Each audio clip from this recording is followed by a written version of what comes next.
Hi guys, good morning. Ito po nga pala yung aming pang-Christmas sa ating mga guard dito sa aming lugar.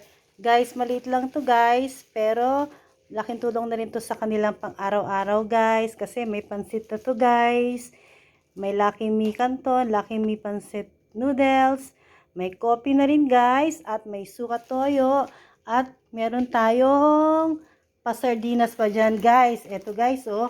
Bali 20 packs ang gagawin ko dito guys. Kasi mga 20 sila dito ang guard sa amin. Kasi pasasalamat lang guys. Kasi sa ano nila sa amin, pagbabantay sa mga nakatira dito sa amin guys. Kahit munti lang to guys. Pero bukal po sa loob po namin ang pagbibigay nito guys. Kaya the thought it counts guys. Hindi naman yung kung ano yung mas marami guys, 'di ba? Ang importante yung sa loob mo nagbibigay ka. Ito guys ang mangyayari niyan guys. Ito ang ilalaman namin guys. May model pa ako guys, oh. Ayan guys. Thank you guys for watching. Bye!